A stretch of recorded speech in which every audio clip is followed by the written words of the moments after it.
You're listening to Heritage Radio Network.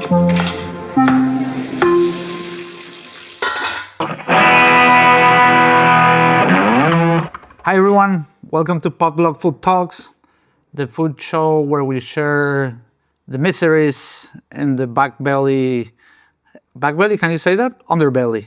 Or Underbelly. Back belly is a strange concept that I love to think about now. It sounds like butt cheeks, right? Like Yeah, stop touching my my back my belly. back belly.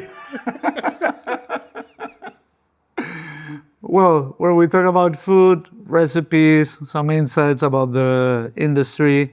We thought it was time to make a new The Line episode and talk a little bit about things that happened in the back of the house.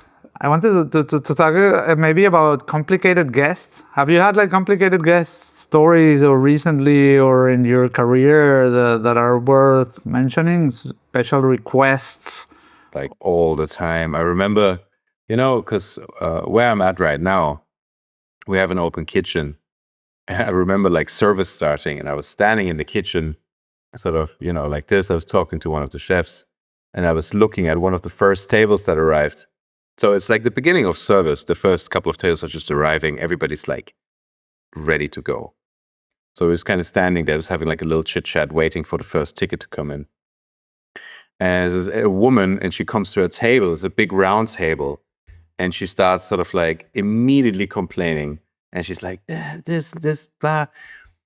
And it was like quite funny to watch because I was just like watching this unfold. And she called like more and more waiters over, and so they all picked up the table and like rotated it. And she was like, no, turn it more. And she's like, in place, a round table.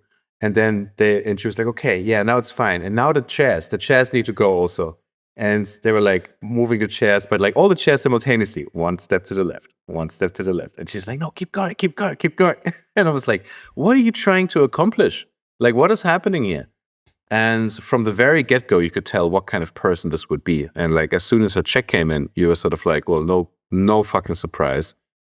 She's ordering like an absolute cunt, which means that she's not sticking to the system being the menu that you've designed, but she's like, no, I want this, but with this garnish and here and there and blah. And when you have a guest that's so difficult, often the waiters, because they know you don't do that, right? But she's so difficult that the waiters are kind of like, I'm going to try to just put it on the ticket to see, because I don't want to go back and deal with her to be sort of like, yeah, we don't do that here. The chef doesn't do these sort of alterations. And I was like, yeah, no, you can go and tell her to either be happy or go somewhere else, please. I haven't worked in a kitchen for a while, but I'm running food tours, and I've seen, for example, like other guides being really patronizing to the bars and the restaurants, like, yeah, and give me like, no, and a different glass, like being like this, like feeling like super important because they're generating traffic to the place, but yet at the end that doesn't give you the right to be a dick, like doesn't make you anything.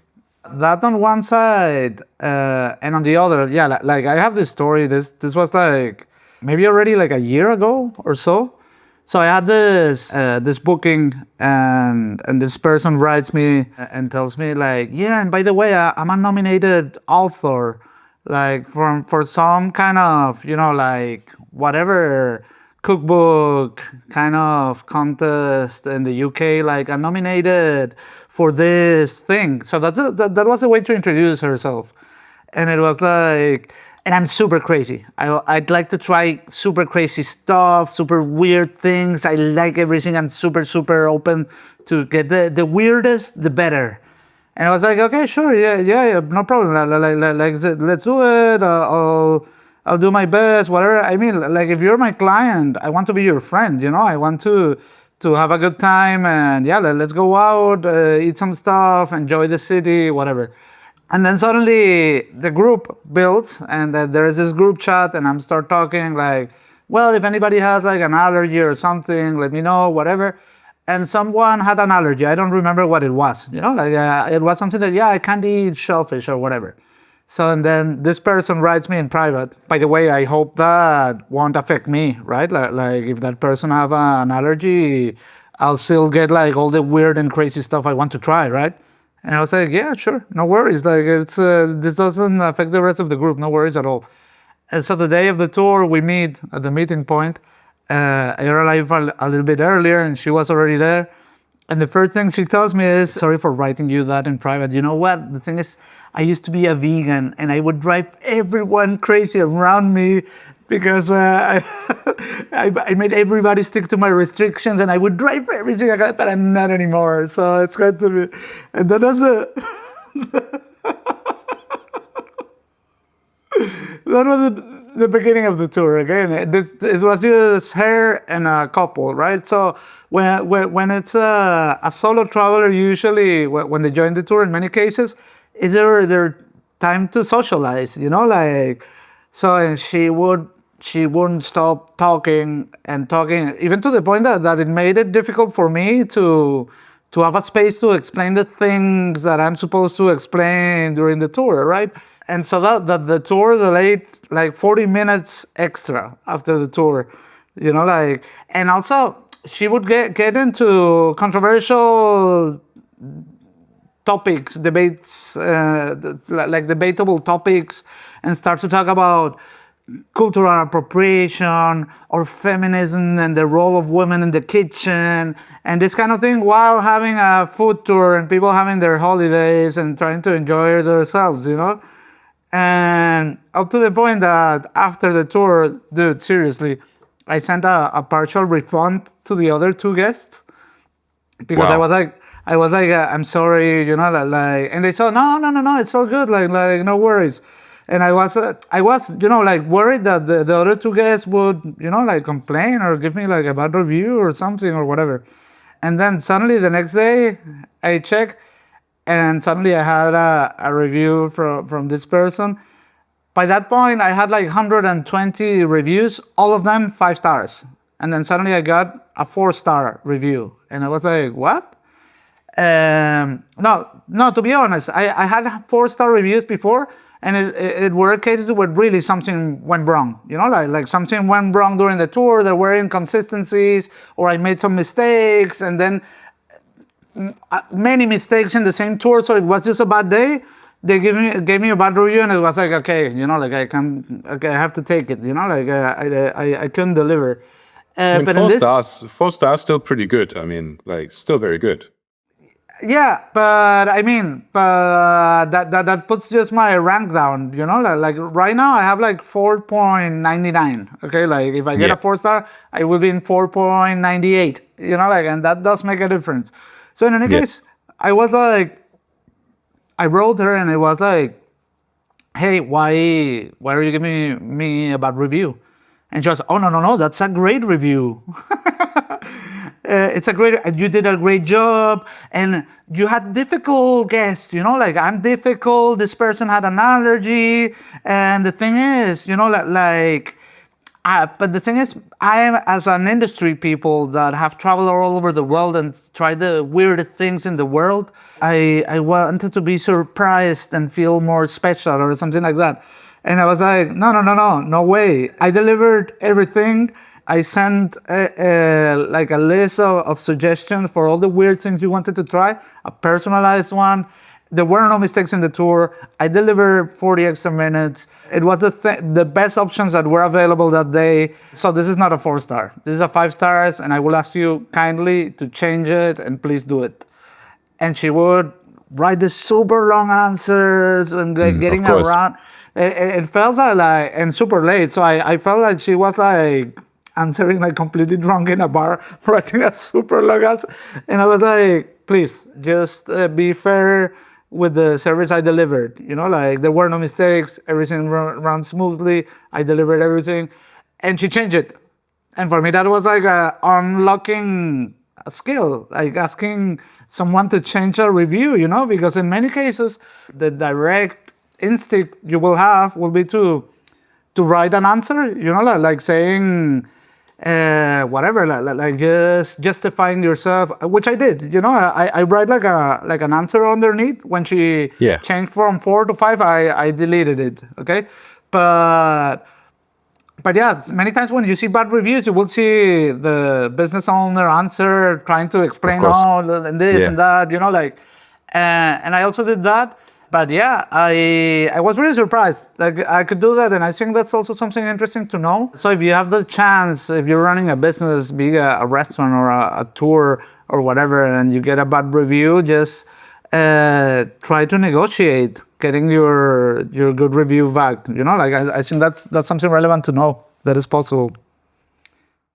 Yeah, interesting, huh? I mean, like, two things spring to mind for me. First of all, anybody, it doesn't matter whether in a culinary world or like anywhere else, in social interactions, anybody who refers to themselves as crazy, as if that's like a character trait, that's like, okay, they're like, oh, I'm so crazy, there's a big red flag, It's like, like stop trying, just like stop taking, oh, I'm so difficult, ha ha ha.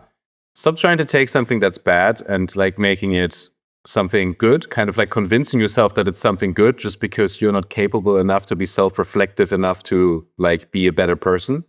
And you're too impulsive to just kind of get your shit together, right? And it's just sort of like, yeah, you had difficult tests. I'm not easy, blah blah blah. And it's like, well, like nobody's stopping you from trying to be easier. Like nobody's forcing you to be a cunt about it. What pisses me off the most is when she said something like, I as an industry person, and I was like seriously thinking, like I went up to the point to researching under her nominated book, and it was a book on food waste, how to use the trims of onions and make a stock with it. And I was like, you're not an industry person. You're someone who wrote a Yeah. cookbook, and that's it. Like That's with it. lots of political layers on food, and that doesn't make you something from the hospitality industry. And someone from the hospitality industry would never do that. First of all, Yeah, like for would sure. respect like a proper delivered service. Yeah. Absolutely. Phil, something I started to enjoy very much is once you're a business owner, to have the pleasure of not accommodating complicated guests. Like it really makes you feel good. But because when you have like, for example, I'm running food tours. When you have these people that shows up and they come and they say, first of all, can you make a discount? First thing straight, like starting with that. Imagine you're, I don't know, like same, which is also a real case, renting a room, and somebody, but like for long term, and somebody saying, could you make it a little bit cheaper? Like that's already like a sign of, I don't want this kind of people to be in renting a room I'm renting, like, or imagine joining a restaurant or like a tasting menu. Could you make it cheaper? It's already like, in any case, this person was coming with a group, sometimes with group, you can negotiate, do some things. Well, at least back then I used to do that. I'm not doing that anymore. And then started to request changes, came up with a bucket list. Can you bring us to this bucket list and bring us to these places? And then asking like, but how many items will we taste during the tour? And I was like, listen, I'm the one of the top rated guides in the city, if not the top ranked. I know what I'm doing. I do what I do, and this is what I do, not what you tell me to do. This is not how it works. And then after a few request changes and everything, I said I canceled the booking, and I told them, sorry, no soup for you. Like No soup for you. Very good. I love that. I think it's really important. It's a really important skill to be able to say no, And a lot of people don't have this skill. Like for example, I saw this in my previous job when I was in Berlin, right? Upper management of the hotel, they had a real identity issue and issues to say no to people. They didn't really know where to position themselves. And, so they were struggling as a concept, and the culinary aspect. The hotel was working fine, but the culinary aspect of the hotel was, when I arrived, very undefined. They had no idea how to position themselves. And so they try to survive. So what does that mean? They say yes to everything that they can get their hands on, right? And I get it, right? But at some point it just becomes ridiculous, and it just snowballs also. And it's kind of like you have to be able, like you did in that example, say sort of like, look, this is me, this is what I do, this is my brand. My brand is, I know exactly what the fuck I'm doing. Like the brand for you as like a food tour is like, I know my shit better than you, and I'll take you along for the ride, That's the whole thing, right? And the whole like back knowledge behind it. And if you like being able to do that and then drawing certain parameters around that is really, really freeing. I mean, also as a chef, we had this thing. We had the Sheikh of Dubai come for lunch the other day, which is a very, very big thing. That doesn't happen very often. He doesn't go out very often. You get like a SWAT team sweeping the restaurant for bombs and stuff like that. It's pretty intense. There's a whole different story, right? But you can imagine that, like, first his like advisors come, like 3 people in full dress, they come to the restaurant and they come to the pass and they speak to you about the menu. And they're sort of like, okay, we will serve this, we will serve this, we'll serve this. You don't get anything to say, right? They're like this, and you're like, okay, cool, yeah, we can do that. And then they're sort of like, what sort of soups do you have? And they put down a big suitcase in front of you, like almost like a Louis Vuitton looking like suitcase. And they open it, and it's got like golden mugs in it. And they're like, this is what you will serve the soup in. And I'm like, soup? What soup? Like, what soup am I serving? And they're like, what soup do you have? And I'm like, well, we have miso soup, and we have chicken soup in a Japanese restaurant. We have this like chicken, soup. And they're like, no, like miso soup, yeah, but we want more soup. And I was like, okay, like what? And they were like, can you make, what did they say? Do you have mushroom cream soup? And I was like, no. And they were like, can you make mushroom cream soup? And I was like, I can, but I'm not going to. And they were like, you're not going to? I'm like, I'm not going to make mushroom cream soup right now, guys. They're like, do you have tomato soup? I'm like, no. I don't just keep a freezer stocked with random types of soup. And this like moment of disbelief, when they like look at you and they're like, you're not going to make the mushroom cream soup, and you're like, guys, no. But what I can do is like I can go to the different outlets and see what soup they have, And in the end, we did that, right? Because there's like several restaurants, and I'm sort of like, look, the soup that's here you can have, of course, And for you, we make a big exception. Which is that we serve like stuff like a Jerusalem artichoke cream soup in this restaurant, which like we wouldn't do because it's not what we do, right? But even like that of saying sort of like drawing a line and setting a boundary is so fucking important.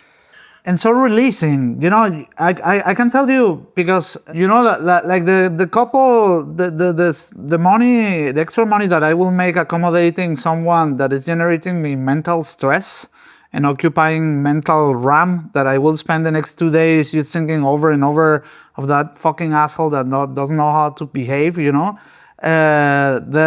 it's so much healthier just to say. And just to say them in their face, like, I'm not accommodating you. I can afford it. So enjoy. Good luck finding another supplier. Bye. Exactly. Yeah.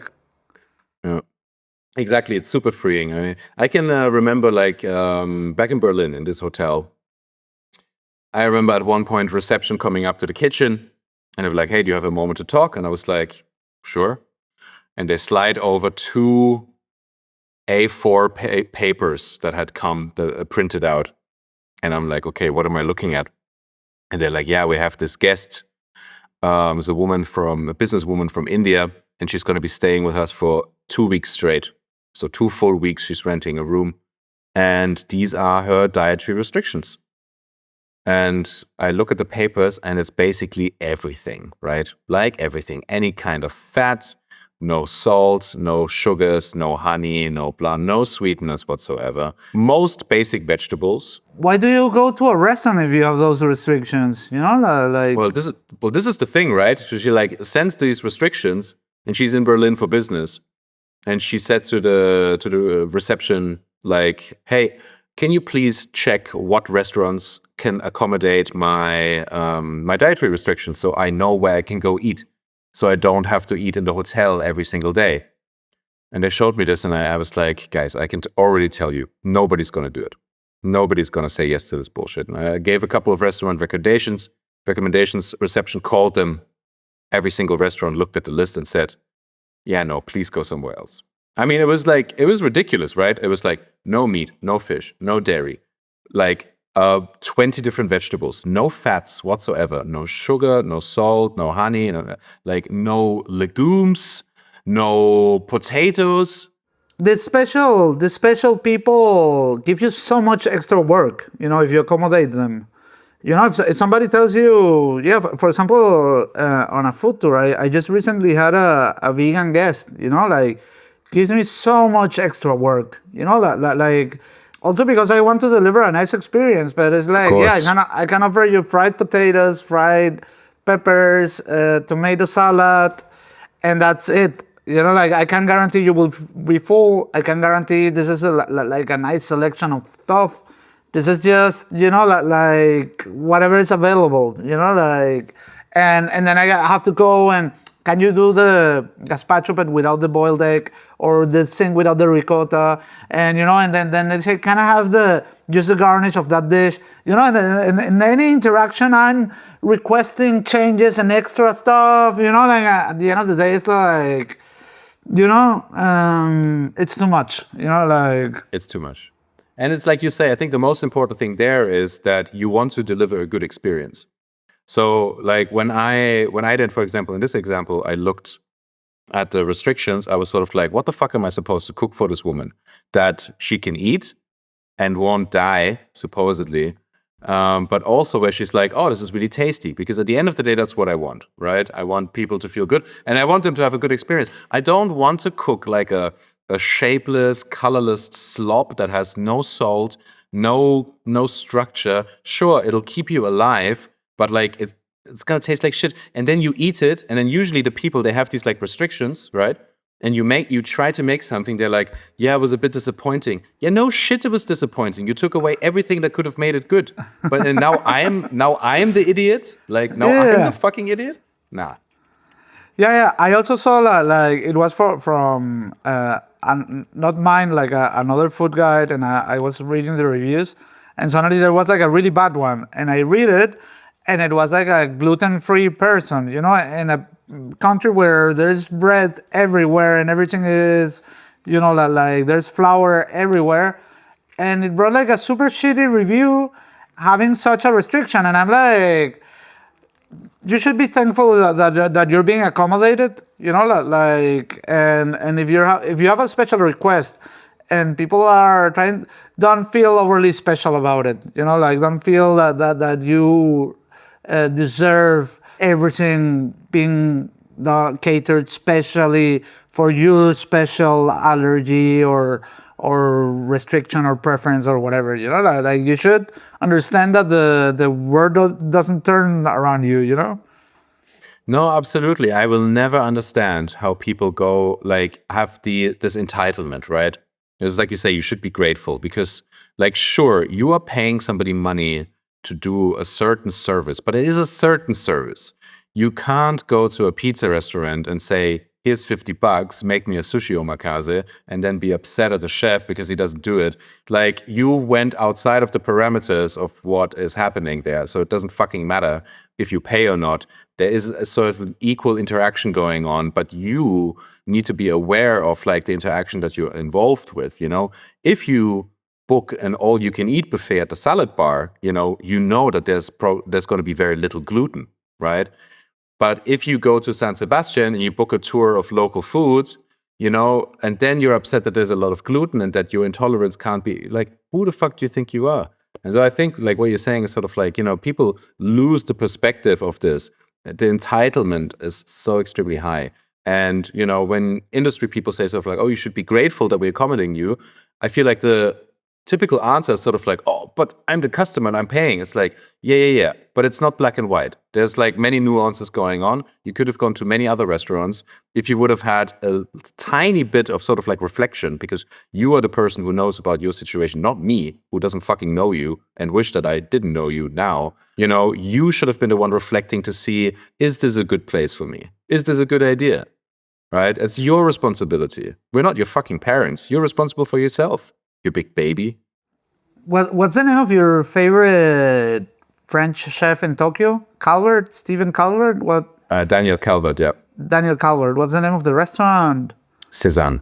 Cézanne. I checked it out when I was in Tokyo, and it said, if you have any allergy or food restriction, don't come. We're not accommodating you. Yeah, it's actually quite common in Japan. In a restaurant like that, where everything is precisely designed, one of the best restaurants in the world, you know, like, and like I said, imagine you prepare 20 portions of a very special thing, and then comes someone and you have to, after you did your whole prep, you have to invest maybe 20 minutes extra, half an hour for this very special person that don't like parsley or whatever. You know, like, it's just unfair. You know, like, I understand it. It messes it up. Yeah, it messes it up. And it doesn't just mess it up for your experience and like for the chef, it messes it up also for the other people who come to the restaurant, because you're kind of intruding in the operation. And this rule is actually quite common in Japan. And I think it's because Japanese people have a greater appreciation for the job of preparing food, especially at that level, you know, where people sort of like, no, like we don't change it, or, you know, like not just at that level. I don't mean like fine dining. I mean at the intent of making something very good, you know? And it's kind of like, I make this bowl of ramen, I add this and this and this and this ingredient on top. And if you don't like it, like go somewhere else, because I'm keeping it like this. Why? Because I have, with my experience, decided that this is how I want it to be. And I don't want it to be any less good than what I feel like is the best that it could be. So if you don't like it, please go somewhere else. I have to say, while I was working as a chef, I would always accommodate allergies, restrictions, all these kind of things. I would always, you know, do whatever. I would, you know, check if there was a lunch menu. I knew they had, I don't know, imagine there was some hummus left from the lunch menu. I would put it on a plate and then take 3 vegetables. And this is the vegan option. I would always, because it was also like a fun thing to do, just some freestyle of poop. Suddenly you can break the rules and you can grab whatever and just fix something and send it, you know, like in many cases I would do that. Also because I have to say, that's like a part of a restaurant service that I like, the moment where you break the rule and where you have to do something that is off script. And it's something that I would see many good chefs doing in some cases. So it's something I enjoy doing, but I completely understand. So if it's something that is, like you say, getting into your operation and giving you a lot of more work, and especially, for example, I remember when I was working in Dos Palillos in Berlin, there was this very good chef, Bernhard Monding. He used to be the head chef of Vendôme. Oh, wow. What's the name of Vendôme's, the executive chef, the owner?